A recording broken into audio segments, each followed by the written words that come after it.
بسم الله الرحمن الرحیم. السلام علیکم. زه شیف دلدار، تاسو ګورئ ډي آر کې فوډ چینل.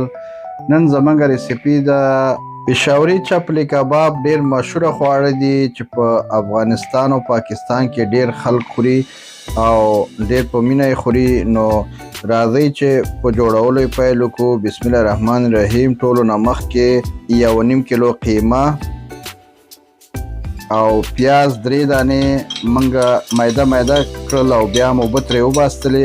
قیمه کې به یې ښه مکس کړئ چې تر څو پکې معلوم نشي.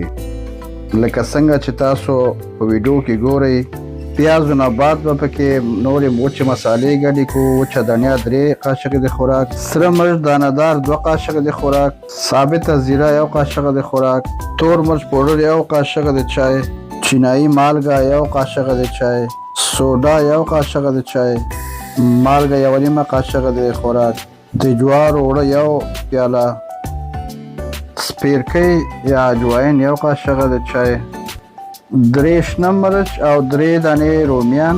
دا به ښه واړه کوي او دا به هم پکې مکس کوي او دا به ښه ګډ کړئ تر څو پورې چې 10 دقیقې یا 15 دقیقې به دا ښه ګډ کوي، ځکه چې د ټول هغه مزه چې ده په ګډ وهلو کې ده. څونه چې ګډ وهئ همغه نه مزهدار کیږي، چې تر څو دا د غوښې د قیمې دغه ریشې ښکاره شي. لکه څنګه چې تاسو ګورئ بعد هغه نه بس دا صحیح کیږي. اناردانه هم پکې مکسولی شئ، که چېرته تاسو اناردانه وي نو اناردانه هم پکې مکس کړئ.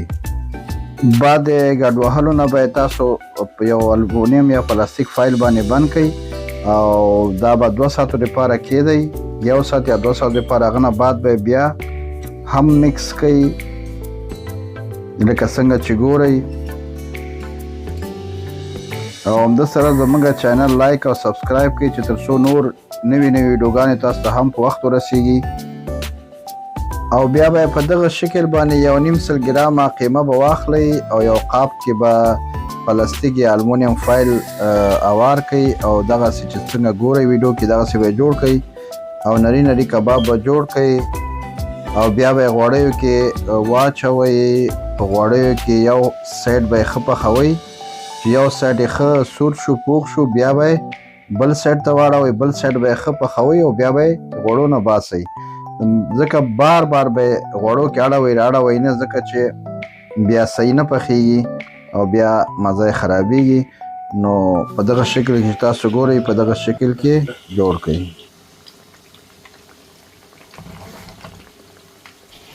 دوستانو په پښتو ژبه کې انټرنیټ کې یا په یوټیوب کې ډیر پرمختګ نه ده شوی، کار ورته نه ده شوی. نو ما یو پښتو چینل جوړ کړی د خاطره چې کوم ورونه په پاکستان یا افغانستان کې په پښتو پوهیږي، نو د هغوی دپاره مې دا چینل جوړ کړی ده چې تر څو ترېنه ګټه واخلي او استفاده ترېنه وکړي.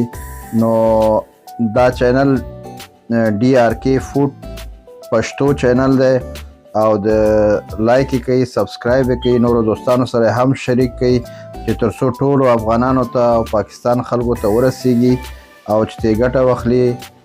او همده سره زمونږ نننۍ ریسیپي چپلی کباب پای ته ورسېده او تیاره شوه. بیا به ګورو انشاءالله د یو نوې ریسیپي سره. ښه وخت ولرئ. مننه ستاسو د لیدو نه. د الله په امان.